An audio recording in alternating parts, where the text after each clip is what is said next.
Okay, guys, so welcome back to your sessions. Today we will be continuing with the chapter gravitation.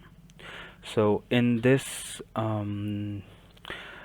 lecture, we will be studying about the orbital velocity. In this, we will learn about what is the principle of satellite launch, what is orbital velocity, its definition, and its expression, and we will do total energy of orbiting satellites. So ये तीन topics आज हम पढ़ेंगे. So let's start with the satellite itself. So remember that there are two types of satellites: natural satellite and artificial satellite. So what is a natural satellite? It's whenever you see कोई planet है या कोई star है, अगर उसके around कोई natural जो body है वो अगर रिवॉल्व कर रही है, that will be called as a natural satellite. Like for earth the natural satellite is the moon itself. So because the moon was not made by man, but it was made naturally. It is a part of earth maybe some billions years ago. So हम कह सकते हैं कि moon is a type of natural satellite of earth. So natural satellite में example आ गया moon का. और जैसे मर्क्यूरी है या विनस है, वो सन के इतने करीब हैं कि कोई उसकी ग्रेविटेशन की वजह से उनका खुद का कोई मून नहीं है. Like they don't have a moon, but the planet Mars for instance has two moons, Deimos and I think it's Phobos. Deimos and Phobos जो हैं वो उसके दो मून्स हैं. So just wait a second, I will share with you the for all the solar system the number of moons for every all the 8 planets. So यहाँ पे जो है आपके पास मैं वो शेयर कर दूँगा. Just wait a second and then I will show you how many moons does every planet has. Actually there are 8 planets, so the all 8 planets here, as you can see, Mercury has 0, Venus has 0, Earth has 0. The moons, you can say that they you can say it as natural satellite rather than simply a satellite. So Mars has 2, Deimos and Phobos. Jupiter has 79 and Saturn has 52. So Jupiter के सबसे ज़्यादा है, Uranus के 27 है, Neptune के 14 है. सो ये है हमारा टोटल हमारे सोलर सिस्टम में जो भी प्लैनेट्स हैं उनके जितने भी नेचुरल सैटेलाइट्स हैं वो हमने देख लिए कितने कितने हैं. Now let's talk about artificial satellite. तो आर्टिफिशियल सैटेलाइट कोई भी सैटेलाइट जो कि मैन मेड है, जो मैन ने लॉन्च की है. अभी रिसेंटली हम अभी कुछ ही डेकेड्स हुए हैं, 6-7 डेकेड्स हुए हैं, तब अभी से हम ये कर पाए हैं कि हम अपना खुद का सैटेलाइट बना के लॉन्च कर पाए हैं ऑर्बिट पे. सो वही हम देखेंगे कि उसके पीछे फिजिक्स क्या है, what are the conditions behind it that makes an object launched by man to be possible to be revolving around the planet itself and not falling apart. देखो प्रिंसिपल को समझते हैं सैटेलाइट लॉन्च के. Okay, let me take you back. देखो जो भी object अगर आप स्काई से फेंकते हो, लाइक आप थोड़े हाइट पे खड़े हो, जो भी ऑब्जेक्ट आप फेंकते हो तो क्या होता है, right? It just fails down on the surface पे गिर जाता है वो, जितनी भी हाइट से आप फेंकते हो. सो लेट्स से वो पॉइंट A1 पे गिरता है. आप सिंपली एक टावर पे चढ़ के पत्थर फेंक रहे हो, वो A1 पे गिरता है. एक छोटा सा पैराबोलिक पाथ वो फॉलो करता है. अब थोड़ी सी वेलोसिटी बढ़ा दो, अपने पत्थर फेंकने की हॉरिजॉन्टल वेलोसिटी बढ़ा दो, तो वो थोड़ा दूर जाके गिरेगा, A2 पॉइंट पे गिरेगा, राइट? सो नाउ अब A3 वेलोसिटी और ज़ोर से फेंको. सो अगर कंटिन्यूसली आप इसको इंक्रीज करते हो, राइट, सो वो दूर पड़ता जाएगा. But there will be a particular horizontal velocity, एक ऐसी हॉरिजॉन्टल वेलोसिटी होगी जिससे आप उस प्लैनेट के किसी टावर पे खड़े होके अगर आप ज़ोर से एक पर्टिकुलर वेलोसिटी में एक सर्टेन हॉरिजॉन्टल वेलोसिटी से प्रोजेक्ट करते हो स्टोन को, वो क्या होगा, वो फ्री फॉल करेगा, बाकी केसेस की तरह वो भी फ्री फॉल करेगा ग्रेविटी के अंडर, एंड वो फॉल करना चाहेगा अर्थ के ऊपर जैसे बाकी 3 केसेस में हमने देखा, but it will miss it all the times. This is the special, what is special about that particular horizontal velocity, right? It will miss it every time. It will keep revolving, but we can say that it is still under the action of free falling. वो fall ही कर रहा है, but वो आपने velocity उसको इतनी दे दी है, velocity इतनी ज़्यादा दे दी है कि वो सरफेस पे कभी गिर ही नहीं पाएगा। उस मिनिमम वेलोसिटी को आप कहते हो orbital velocity, right? This is what we call a velocity as the orbital velocity. उसके बारे में और पढ़ते हैं। सो यहाँ पे हम कह सकते हैं कि जो स्टोन है जो कि अर्थ के अराउंड घूम रहा है, उसको हम मे भी कह सकते हैं कि it is artificial satellite of the earth. Now अब प्रैक्टिस में देखते हैं। एक आर्टिफिशियल सैटेलाइट जो है वो स्पेस में जब फेंकते हैं उसको ना 2 स्टेज रॉकेट कहते हैं। 2 स्टेज रॉकेट की हेल्प से हर सैटेलाइट को स्पेस में भेजा जाता है अगर हम उसको रिवॉल्व करवाना चाहते हैं अराउंड दी अर्थ।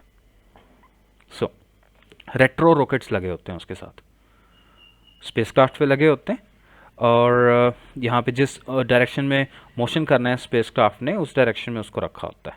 फायर करने के बाद क्या होता है, रेट्रो रॉकेट जो है वो स्पीड को चेंज करने में हेल्प करते हैं और एक दूसरे से सेपरेट होने में भी हेल्प करते हैं। हम देख रहे हैं कि यहाँ पे दो स्टेज रॉकेट हैं। सो और यहाँ पे हम देखते हैं प्रोसेस होता कैसे है।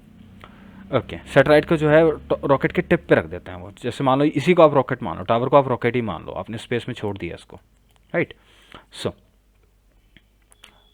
रॉकेट के टिप पे रख दिया। फर्स्ट स्टेज क्या होती है कि आपको वर्टिकली ना अप अगेंस्ट लेके जाना पड़ता है ग्रेविटी के अगेंस्ट आपको एक डिजायर्ड हाइट पे लेके जाना पड़ता है, राइट? जहाँ पे उसकी कोई ऑब्स्ट्रक्शन ना हो, ग्रेविटी भी थोड़ी स्मॉल जी की वैल्यू भी कम हो जाए। सो यहाँ पे आपको थोड़ी हाइट पे लेके जाना पड़ता है। वो पहला रॉकेट जो है वो ये काम करता है, हाइट पे लेके जाता है। जो फर्स्ट स्टेज है वो डिटैच कर देता है, first stage of rocket detach कर लेता है अपने आप को, और जो सेकंड जो स्टेज है रॉकेट की वो सैटेलाइट को टिल्ट कर देता है अपना जो पाथ उसने ऑर्बिटल में कवर करना ऑर्बिट में, उसकी डायरेक्शन में उसको वो टिल्ट कर देता है सेकंड रॉकेट जो है। जो सेकंड स्टेज है वहाँ पे फिर उसके बाद क्या होता है, जो एक पर्टिकुलर हॉरिजॉन्टल वेलोसिटी उसको देता है जिसको कहते हैं क्रिटिकल ऑर्बिटल वेलोसिटी, और सिंपली आप ऑर्बिटल वेलोसिटी भी कह सकते हो। और जो आपका हाइट है वो उस पर डिपेंड करती है। ऑर्बिटल वेलोसिटी कितनी स्पीड में आपको फेंकना पड़ेगा वो डिपेंड करती है उसके हाइट पे, वो हम आगे देखेंगे। सो just wait a second. Okay. Yes, so हम बात कर रहे थे yes critical orbital velocity की। so जितनी वेलोसिटी से आप फेंकोगे जो उसका मैग्नीट्यूड होगा वही डिटरमिन करेगा that how successful was the launching of the satellite. हम इसके कुछ केसेस देखते हैं, बहुत इंटरेस्टिंग केसेस है, ध्यान से देखेंगे। सो हॉरिजॉन्टल वेलोसिटी जो है वो अगर कम है क्रिटिकल ऑर्बिटल वेलोसिटी से, अगर आपने जिस वेलोसिटी से उसको फेंका वो क्रिटिकल ऑर्बिटल वेलोसिटी से कम है, सिंपली क्या होगा, एक हाइट पे जाके जब आप उसको थ्रो करोगे पर्टिकुलर स्टेज 2 पे, वो सीधा सरफेस पे आके गिर जाएगा रॉकेट, क्योंकि उसकी स्पीड तो कम है, क्रिटिकल ऑर्बिटल वेलोसिटी से हॉरिजॉन्टल वेलोसिटी कम है। अब सेकंड केस पे आते हैं। सेकंड केस पे क्या है, हॉरिजॉन्टल वेलोसिटी जो है वो प्रिसाइजली इक्वल है। Remember that if it is precisely equal to the critical orbital velocity the satellite will move in the desired circular orbit around the earth. जो ऑर्बिट आपने choose किया होगा उसके अकॉर्डिंग एक वेलोसिटी होगी कैलकुलेशंस के according. सो जो आप अगर उस वेलोसिटी एग्जैक्टली उस वेलोसिटी से ना ज़्यादा ना कम और फेंकोगे तो वो एक सर्कुलर ऑर्बिट को कवर करेगा। ओके, ये तो चलो क्लियर है। अब थर्ड केस है उसको बताता हूँ मैं क्या उसमें स्पेशल है, कि अगर आप हॉरिजॉन्टल वेलोसिटी जो है वो ज़्यादा है, आप ज़्यादा वेलोसिटी से फेंक रहे हो then the orbital velocity, but वो वेलोसिटी जिससे आप फेंक रहे हो वो एस्केप वेलोसिटी से कम है, राइट? एस्केप वेलोसिटी से कम है, लेकिन जो ऑर्बिटल वेलोसिटी उससे ज़्यादा की स्पीड से आप फेंक रहे हो। तब उस केस में satellite will move in an elliptical orbit. वो इस केस में एलिप्टिकल ऑर्बिट कवर करके, जैसे थर्ड केस है यहाँ पे, राइट, वो एलिप्टिकल ऑर्बिट कवर करेगा। So we can keep this in mind as well. Now अगर हॉरिजॉन्टल वेलोसिटी जो कि बहुत ज़्यादा है, एस्केप वेलोसिटी से भी ज़्यादा है, राइट, क्रिटिकल ऑर्बिटल वेलोसिटी से तो ज़्यादा ही है अगर आप फेंक रहे हो फोर्थ केस में, बट एस्केप वेलोसिटी से भी ज़्यादा है। ऑब्वियसली सैटेलाइट जो है वो ग्रेविटेशन फील्ड ऑफ अर्थ को भी एस्केप कर जाएगा और सीधा स्पेस में टेंजेंशियल पाथ फॉलो करके वो बाहर निकल जाएगा उससे। सो ये थे हमारे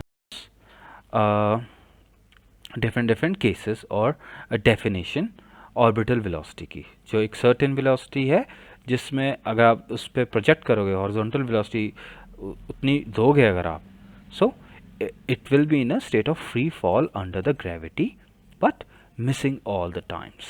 So orbital velocity of a satellite is the velocity required to put the satellite into orbit around the earth. ये आप सिंपल सी डेफिनेशन आप लिख सकते हो। Now let's derive it. Just wait a second. Okay, let me erase that. Okay, now orbital velocity of satellite, इसके बारे में हम पढ़ते हैं, इसको डिराइव करते हैं। सो इसका एक्सप्रेशन क्या होगा? कंसिडर एक सैटेलाइट ऑफ मास m। एक सैटेलाइट है, उसका मास जो है वो हम मान लेते हैं कि m है। Small m is the mass of the satellite. Now अब क्या है, उसके बाद जो है जो जिस ऑर्बिट पे वो रोटेट कर रिवॉल्व कर रही है अर्थ के, वो है r+h। और डिस्टेंस कितना आ गया ऑर्बिट के, ऑर्बिट का जो है वो रेडियस क्या आ गया, रेडियस जो ऑफ ऑर्बिट, ये हमारा ले लेते हैं हम r+h। रेडियस सरफेस अर्थ का सरफेस है और h जो है वो जिस हाइट पे हमारा रॉकेट है, सैटेलाइट है, सॉरी। नो v0 जो है वो उसकी ऑर्बिटल वेलोसिटी रही, v0 जो है वो उसकी ऑर्बिटल वेलोसिटी रही, ये हमने यहीं लिख दिया। उसके बाद क्या होगा, देखो अब ध्यान से देखो, like we discussed one very important thing, that actual में जो आपका मोशन ऑफ सैटेलाइट है अर्थ के around is a case of free falling body. I will repeat this line, that the motion of satellite around the earth is a case of free falling body. वो free falling body का ही case है। Only difference is that it's a free fall, but only difference is that it will be attempting to fall on the earth but missing all the times। वो हर बार miss कर जाएगी surface को, तभी तो वो ऑर्बिटल उस particular orbit पे ही घूमती रहेगी। नो अब जो है वो सैटेलाइट और अर्थ के बीच की ग्रेविटेशनल फोर्स की बात करते हैं, ठीक है। ये तो फ्री फॉल कर रही है, ग्रेविटेशनल फोर्स तो उस पर लगी रही है। सो ग्रेविटेशनल फोर्स जो है वो लग रही है उस पर, बट वो फोर्स जो है, जो फोर्स है आपके पास, ग्रेविटेशनल फोर्स क्या होती है, एक हाइट h पे, रेडियस r है, you can guess it, g mass of earth, mass of the body itself satellite, divided by जो भी उनका डिस्टेंस है बीच में, r+h होल स्क्वायर। ये अब this gravitational force will be actually equal to the, जो gravitational force है वो क्या प्रोवाइड कर रही है सैटेलाइट को, वो एक उस सैटेलाइट को एक रोटेशनल या सेंट्रीपिटल फोर्स उसको प्रोवाइड कर रही है, उसी की वजह से वो रोटेट कर रहा है, ग्रेविटी की वजह से ही। So it is providing a centripetal force which is required for satellite to keep revolving around the earth. और सेंट्रीपिटल फोर्स क्या होता है, centripetal force by definition, by formula, centripetal force है वो सेंटर ऑफ अर्थ की तरफ होती है। So its formula will be m, जिस वेलोसिटी से वो रोटेट कर रहा है, that is v0 square over distance between the centre and the orbit. So centripetal force जो है वो r+h हो जाएगा, mv square over r। Now अब v0 स्क्वायर आप यहाँ से निकाल सकते हैं, v0 square will be equal to, ये जो है r+h इसको कैंसिल कर देगा, will be cancelled out, so v square will be gm over r+h। ये आपका फॉर्मूला आ गया v0 का। gm over r plus h. Now अब एक और चीज़ है यहाँ पे, हमें पता है कि आपके पास जो एक्सेलरेशन ड्यू टू ग्रेविटी होता है, एक्सेलरेशन ड्यू टू ग्रेविटी की बात करते हैं अभी, जो आपके पास है जी, वो होता है G M divided by R square, right, G M divided by R square, या आप कह सकते हो जी एम किसके इक्वल हो जाएगा, जी आर स्क्वायर के इक्वल होगा। नो, यहाँ जी एम है, हम यहाँ सब्सटीट्यूट कर सकते हैं, इसको इक्वेशन 2 मान लो, इसको इक्वेशन 1 मान लो, substitute equation 2 in equation 1, simply आपका वी नॉट बन जाएगा square root of g are square divided by are plus h, right. Now अब देखो, नाउ केस लेते हैं, केस 1, हम एक केस ऐसा लेते हैं, अब हम ग्रीन से ले रहा हूँ, लेट्स से कि आपके सरफेस के पास है, राइट। सो केस 1 क्या है कि इफ सैटेलाइटेड, आप छोटी सी सैटेलाइट लेते हो, आप नहीं चाहते हो कि आपने बहुत ऊपर जाना स्काई में उसको लॉन्च करने के लिए, let's say you want to test it here only. So if satellite is very close to the surface, very close to the surface, उस केस में क्या होगा, उस केस में देख लेते हैं। If it is very close to the surface, earth surface, then you can consider, right, r plus h will be almost negligible in front of the capital R, so r plus h can be almost approximately equal to r, उसको ले सकते हो आप कि r के equal ही हो गया वो almost, hence v नॉट क्या हो जाएगा फिर उस केस में, ये तो r से r कट जाएगा क्योंकि ये तो r बन चुका है approx, so it will be root G R. ये है जब आपका सैटेलाइट बहुत पास है, जैसे आप ज़्यादा दूर नहीं जाना चाहते, अगर जो स्मॉल कैपिटल आर है वो है 6400 kilometres, let's say you want to go for like 200 to 400 kilometre, let's say, right, 400 kilometre तक जाना है आपने, बहुत छोट as compare to radius of earth, वो बहुत कम हाइट है।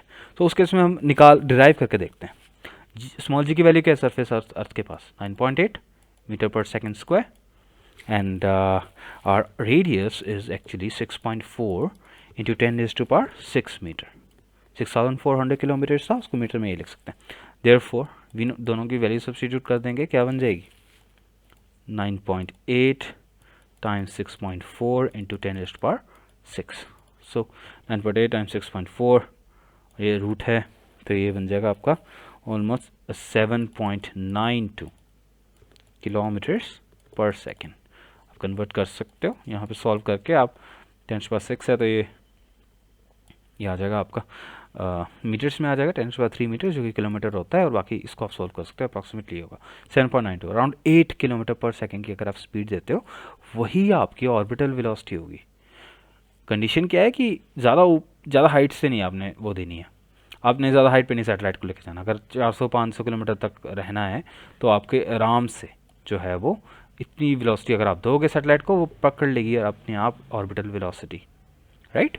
सो अब यहाँ आप देख सकते हो बाय डेफिनेशन भी कि अगर हाइट बहुत कम है तो ये वैल्यू बढ़ जाएगी, नहीं सॉरी, डिनोमिनेटर और छोटा हो जाएगा, वी नॉट जो है वो काफ़ी बड़ा होगा, ज़्यादा वेलोसिटी चाहिए होगी अगर आप कम हाइट पे हो तो, ठीक है, जितनी ज़्यादा हाइट पे हो वहाँ पे उतनी कम ऑर्बिटल वेलोसिटी से वो ऑर्बिट पे आ जाएगा। ओके, और एक और फैक्टर है, let's say you are at the, आप उस हाइट पे हो जहाँ पे एयर है, बहुत ज़्यादा एयर एटमॉस्फेयर है, वहाँ पे तो अगर आप दे भी दोगे उसको ऑर्बिटल वेलोसिटी, सो इवेंचुअली वो नीचे आ जाएगा क्योंकि एयर की वजह से रेजिस्टेंस बहुत होगी, वो जली जाएगा सैटेलाइट, राइट। सो वो फैक्टर्स होते हैं कई, सो एक पर्टिकुलर हाइट देनी पड़ती है जहाँ पे बहुत थिन हो एयर या ऑलमोस्ट एयर मॉलिक्यूल्स हो ही ना। अब हम बात करते हैं टाइम पीरियड की, कि टाइम पीरियड क्या है, ये हमने निकाल लिया, हमने जो ऑर्बिटल वेलोसिटी है वो तो हमने निकाल ली थी, राइट। एक पर्टिकुलर हाइट h पे यहाँ पे x लिया हुआ है, रिमेंबर दैट ऑर्बिटल वेलोसिटी जो है वो सैटेलाइट वो इंडिपेंडेंट होती है मास के, यहाँ आप देख सकते हो। नो, टाइम पीरियड के बारे में बात करते हैं। टाइम पीरियड है सैटेलाइट का, जो जो उसको टाइम लगेगा अर्थ को एक बार रिवॉल्व करने के लिए, वो उस सैटेलाइट का टाइम पीरियड होगा। टाइम पीरियड हम जानते हैं क्या होता है, time is equal to displacement over, और you can say distance over time in this case. So अगर मैग्नीट्यूड लो ऑफ वेलोसिटी का ऑर्बिटल वेलोसिटी नीचे आ जाएगी और डिस्टेंस ऊपर आ जाएगा, डिस्टेंस ओवर वेलोसिटी। डिस्टेंस हमें सर्कमफ्रेंस तो पता है, अब सर्कमफ्रेंस उस ऑर्बिट का क्या होगा, आर प्लस एक्स होगा। अगर एच की जगह एक्स ले लें अगर, तो सर्कमफ्रेंस रेडियस ये हो जाएगा, सर्कमफ्रेंस 2 पाई आर होता है, 2 पाई आर प्लस एच इस केस में, डिवाइडेड बाई वी ना। अब जो हमने इक्वेशन निकाली थी अभी वी नॉट की वैल्यू वहाँ हमने डाल दी, square g m over are plus x, यहाँ पे हमने दोनों की वैल्यूज डाल दी।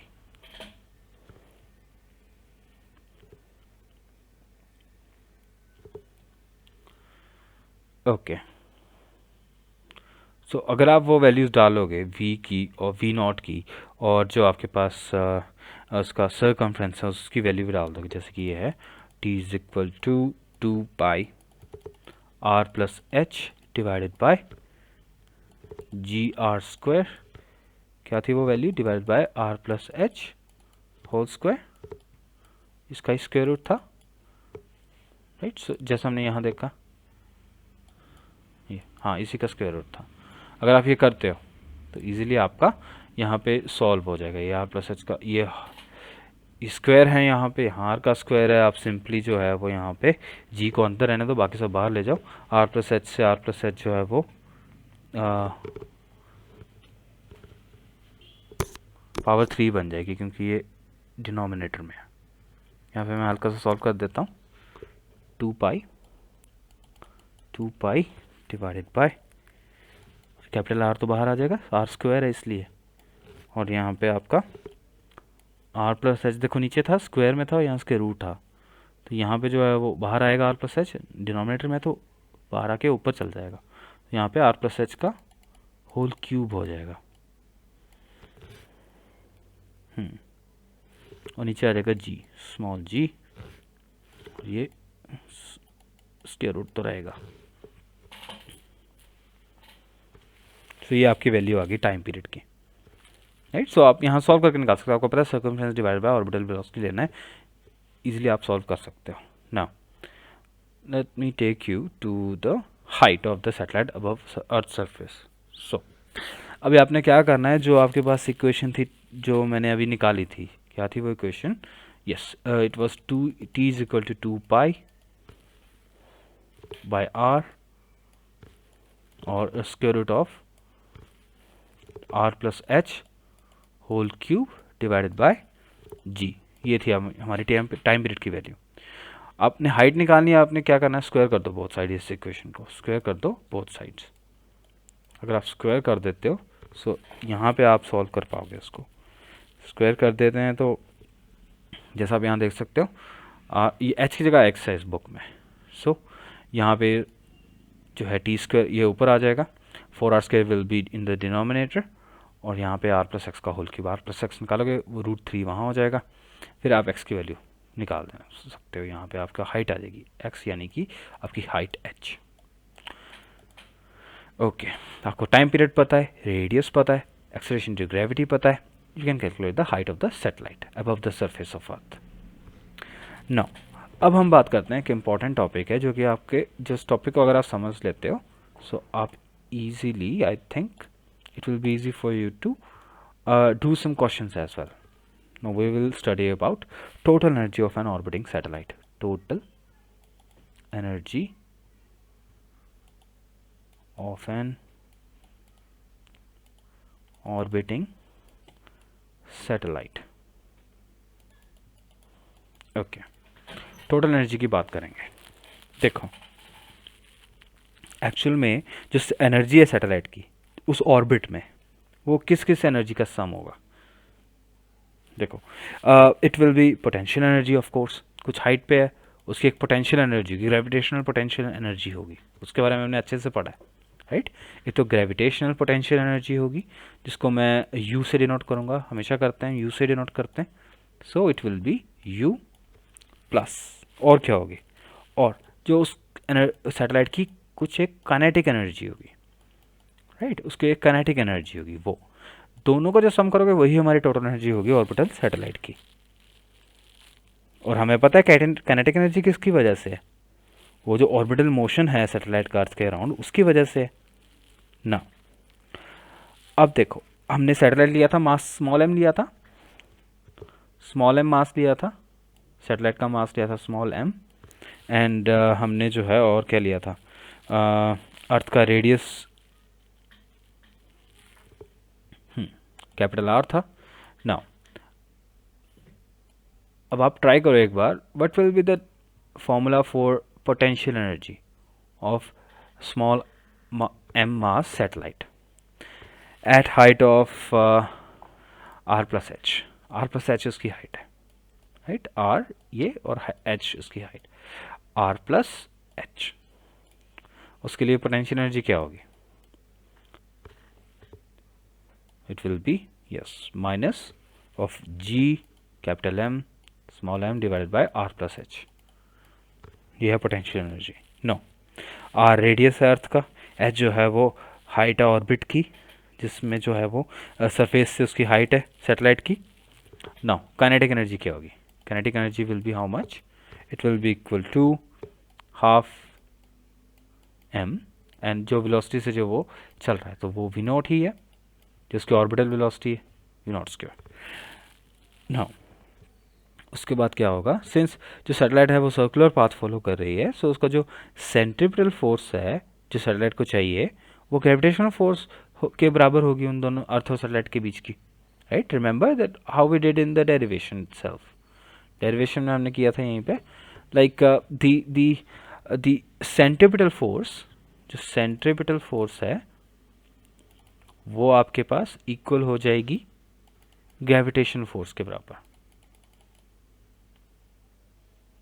ग्रेविटेशन फोर्स के बराबर जो सैटेलाइट और अर्थ के बीच में है।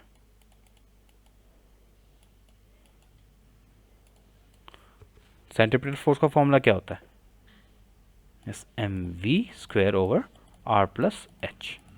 नो ये क्या हो जाएगा, G M M over are plus H whole square, या हम कह सकते हैं एम वी नॉट स्क्वायर, देखो यहाँ वी नॉट लेना, सॉरी, वी नॉट स्क्वायर किसके इक्वल आ जाएगा, G M M over are plus H के इक्वल आ जाएगा।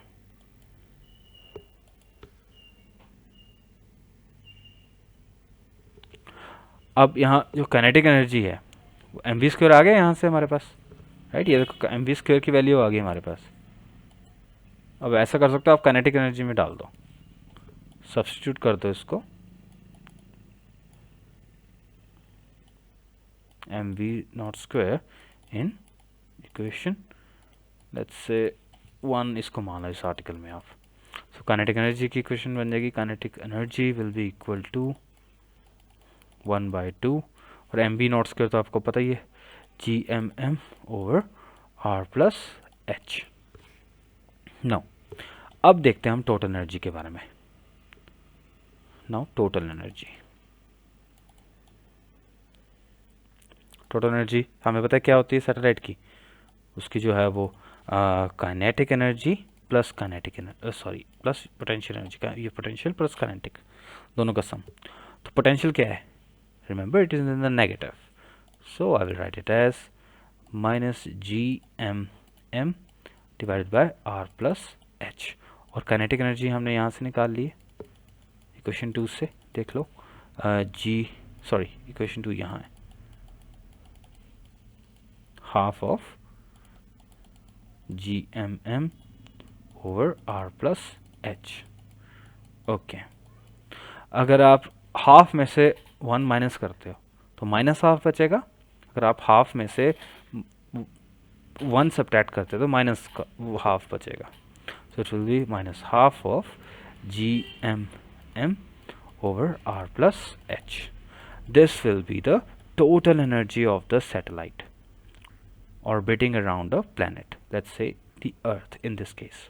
So टोटल एनर्जी को भी आपने याद रखना है, -1/2 GMM/R+H। ओके, अब इसके बारे में थोड़ा सा स्टडी करते हैं कि नेगेटिव है तो उसका क्या मतलब है, राइट। नेगेटिव है तो इसका क्या मीनिंग हो सकता है, क्या इंटरप्रेट कर सकते हैं हम उससे।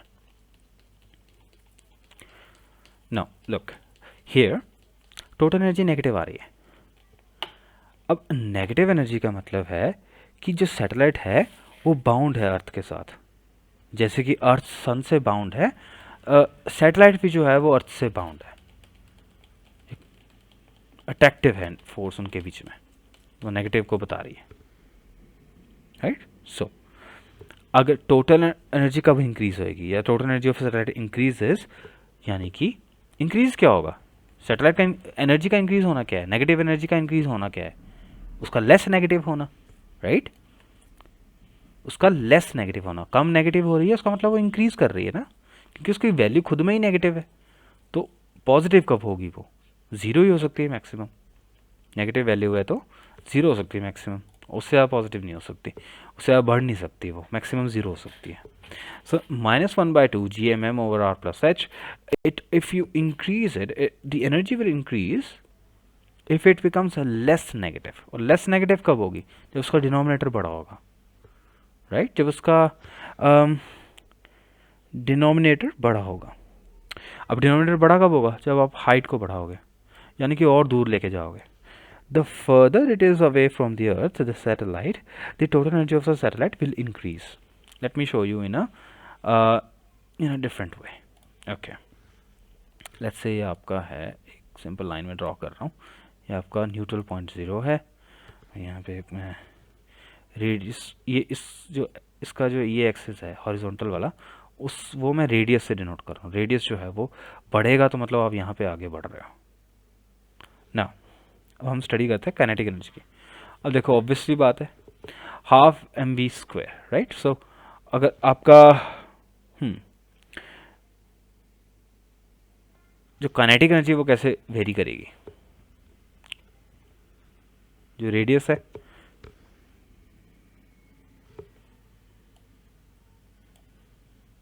जो काइनेटिक एनर्जी है वो आपकी वेरी करेगी इस तरह से।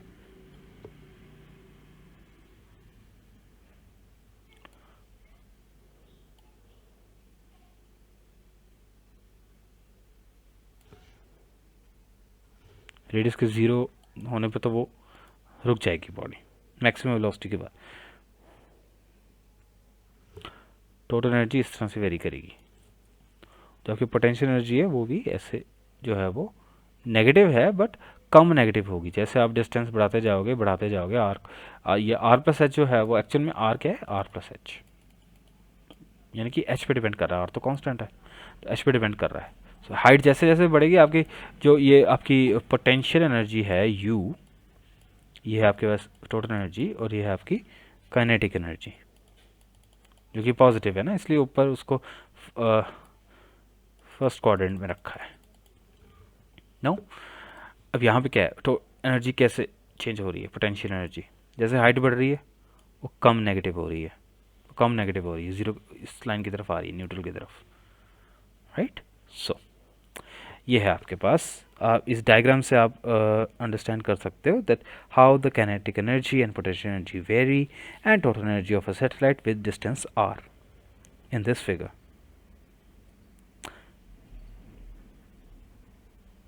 Okay, so this was all about the total energy of the orbiting satellite, and then first we studied the principle of satellite launch, then हमने orbital velocity के बारे में पढ़ा, उसको derive किया, उसको अंडरस्टैंड किया, एंड देन हमने total energy of orbiting satellite को डिराइव किया। अब उसके बेस में हमको एक क्वेश्चन करते हैं, क्वेश्चन के बिना जो है वो कंप्लीट नहीं होता lecture. Now here orbital velocity के बेस पे क्वेश्चन है। क्वेश्चन क्या है, you can try it on your own, you can pause the video and try.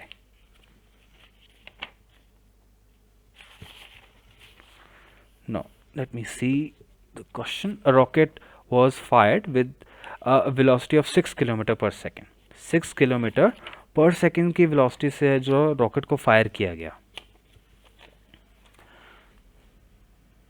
ताकि जो उसके सैटेलाइट लगी है वो हमारे ऑर्बिट में 300 की किलोमीटर की हाइट पे जाके जो है वो ऑर्बिट में हम उसको प्लेस कर पाएँ। लेकिन हुआ क्या कि सैटेलाइट को जो है वो प्लेस नहीं किया जा सका, यानी कि वो आई थिंक वो वेलोसिटी उतनी इनफ नहीं थी, राइट, वेलोसिटी उतनी इनफ। तो सो उन्होंने पूछा है कि calculate the height attend by the rocket. Okay, कोशिश क्या थी उनकी? उनकी कोशिश थी कि एक ऐसे ऑर्बिट पे भेज दे जो कि 300 किलोमीटर का रेडियस हो, जिसका उस ऑर्बिट पे हम सैटेलाइट को भेज दें। स्पीड हम इतनी दे सकते हैं 6 किलोमीटर पर सेकेंड, बट हो नहीं पाया। No, we have to calculate the height attend by the rocket. जो रॉकेट जो है वो कितनी हाइट अटेन कर पाएगा रॉकेट अर्थ पे वापस रिटर्न करने से पहले, उसकी हाइट वो कितनी ले सकता है ज़्यादा से ज़्यादा। मास ऑफ द अर्थ दे रखा है 10⁻25 kg, एंड मीन रेडियस दे रखा है 6400 किलोमीटर्स। एट कैपिटल जी की वैल्यू भी दे रखी है 6.67 टाइम्स 10⁻11 न्यूटन मीटर पर kg square. Now let's say um, let's say that a small v is the initial velocity of the rocket. इस initial velocity speed से जो है वो छोड़ा गया रॉकेट को।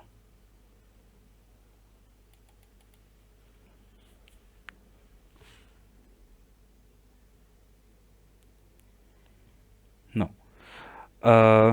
एच को हम हाइट मान लेते हैं जो हमने निकालनी है। एच को हमने निकालना है जिस हाइट पे वो जो है वो जो हाइट वो अटेन कर पाया। इनिशियल काइनेटिक एनर्जी क्या हो जाएगी? इनिशियल काइनेटिक एनर्जी क्या हो जाएगी? Yes, height will be half mv²।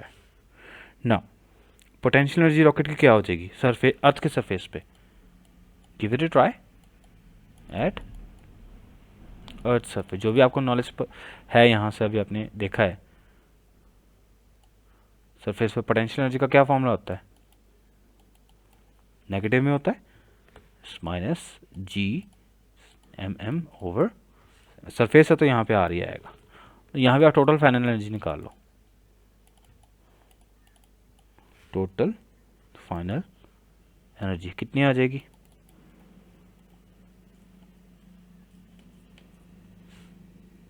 It will be half mv² -g/m/m/r। Okay, अभी हमने पहले क्या डिस्कस किया?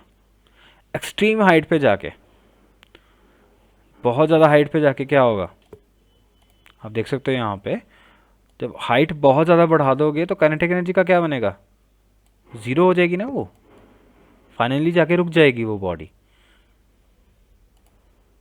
अपनी टॉप पोजीशन पे जाके वो रुक जाएगी। उसके बाद फिर से फॉल करना शुरू कर देगा वो सैटेलाइट। सो फाइनल जो है आपके पास एट हाईएस्ट पॉइंट जो आपकी काइनेटिक एनर्जी है वो ज़ीरो हो जाएगी, विल बी ज़ीरो। और पोटेंशियल एनर्जी क्या हो जाएगी हाइट एच पे जाके?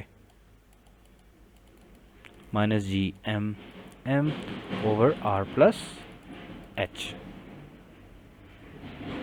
अब टोटल फाइनल एनर्जी लिखते हैं।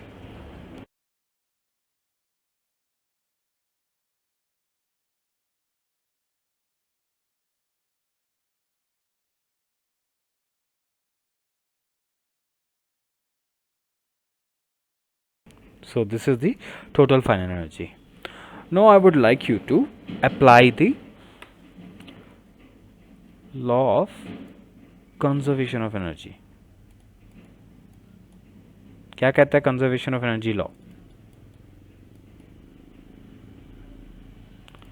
दैट इन अ सिस्टम जितनी टोटल एनर्जी पहले थी उतनी ही टोटल एनर्जी एंड में रहती है।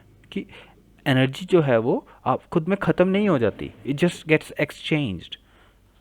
दैट मीन्स कि जितनी टोटल एनर्जी पहले थी टोटल, उतनी ही टोटल एनर्जी बाद में होगी सिस्टम की, जब भी आप उसको स्टडी कर रहे हो। रॉकेट को जैसे छोड़ा है उस वक्त कितनी टोटल एनर्जी थी, हम निकाली है अभी, वो थी हाफ mv²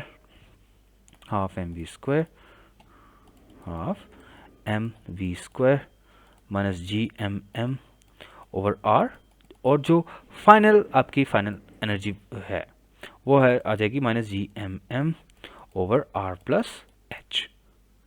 नाउ इसको अब हम सॉल्व करते हैं। देखो ये चीज़ जो है आपकी कंजर्वेशन ऑफ एनर्जी को अप्लाई करना क्वेश्चन को सॉल्व करने के लिए, ये जो है ये आपको प्रैक्टिस होनी चाहिए इस चीज़ की बहुत। मैं कल एक और वीडियो डालूंगा, उसमें मैं आपको एस्केप वेलोसिटी से रिलेटेड क्वेश्चंस करवाऊंगा। उसमें मैं ये कोशिश करूंगा कि ये कंजर्वेशन ऑफ एनर्जी का लॉ अप्लाई करके हम क्वेश्चंस को सॉल्व करें। नो ये हम लिख चुके हैं यहाँ पे। You can simply say that half M we square minus, और इसको साइड ले जाते हैं, is equal to minus G M M over r plus h. So wait a second, gm r plus h plus gmm over r, ये आपका जो है ये बन गया। अब इसको आप सम कर दो दोनों को, r और r plus h, आप एलसीएम ले सकते हो, r plus h और ऊपर बन जाएगा gm m h, राइट। अगर आप इसको सॉल्व करोगे ये आ जाएगा, एलसीएम ले लेना, आर को साइड लेना, आर प्लस एच साइड ले लेना, ये सॉल्व करके आपका ये आ जाएगा। Okay, now therefore H over are plus H, H over are plus H will be equal to M B square by R. Wait a second,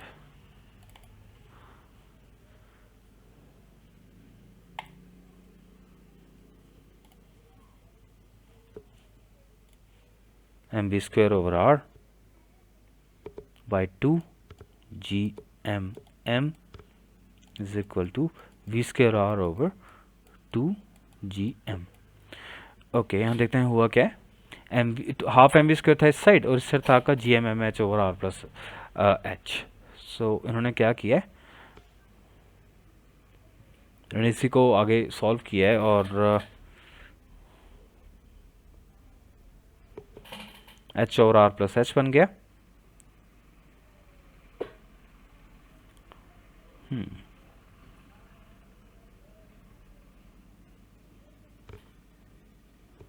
ना अब इसका आप रेसिप्रोकल ले लो, r plus h over h will be equal to 2gm over we square r, ये आ गया आपके पास। नो ये क्या बन जाएगा, R by H plus 1 will be equal to 2gm over we square R. 1 को साइड लेके चल जाओ, आर प्लस एच को यहीं रखो, it will be 2gm over we square R minus 1। अगर आप एलसीएम लोगे इसको सॉल्व करोगे, so you will get H over R will be equal to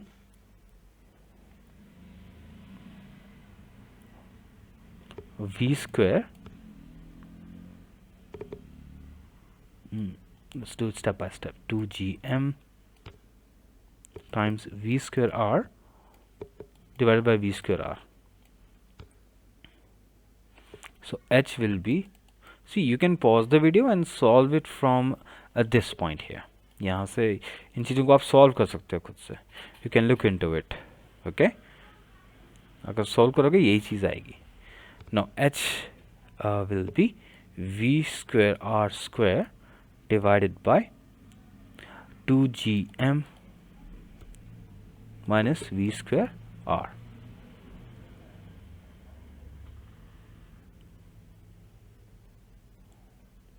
यहाँ पे माइनस होगा, यस यहाँ पे आपने एलसीएम लिया तो यहाँ माइनस होगा, माइनस वी स्क्वायर आर। ये मैं इसको इरेज कर देता हूँ, बस थोड़ा सा पॉइंट रहा है।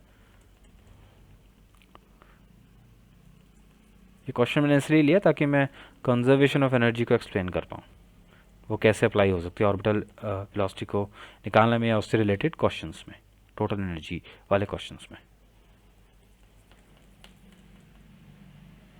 ओके, एच की वैल्यू आ गई है हमारे पास, क्या कर सकते हैं, हमने हाइट ही निकालनी थी। एच की वैल्यू तो आ चुकी है हमारे पास, वी की वैल्यू क्या 6 दे रखी है, राइट, वी की वैल्यू 6 दे रखी है आपके पास, और जो है आपकी एम की वैल्यू भी पता है, आर की भी पता है। तो अब सारी वैल्यू मैं लिख देता हूँ। you can give it a try and solve it.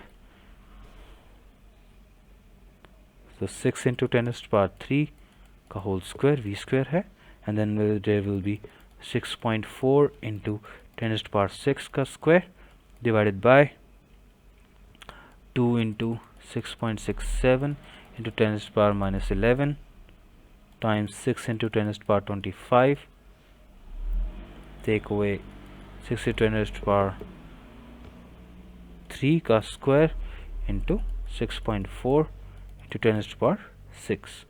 अब 10 की पावर सभी को आप पहले सॉल्व कर लो, एक साइड न्यूमरेटर पे ले जाओ, देन अदर जितने भी हैं वो कट जाएंगे, आपके कुछ चीज़ें कट जाएंगी, 6.4 से 6.4 कट जाएगा. अगर इसको अच्छे से सॉल्व करोगे your answer will be 13.36 into 10 to the power 3 metre, या आप कह सकते हो 13.36 किलोमीटर. ये हाइट वो जो है वो सैटेलाइट पकड़ेगा और फिर नीचे की तरफ वापस गिर जाएगा. Right, this will be the height. तो ये आपकी जो है वो हमने निकाल दी हाइट, जो कि रॉकेट अटेन करेगा अर्थ पे वापस रिटर्न करने से पहले. Now before we go, this is the question that I would like you to try. ये आपका प्रैक्टिस क्वेश्चन है, इसका आंसर आप जो है वो कमेंट सेक्शन में देंगे. This question here, you can pause the video and try it out.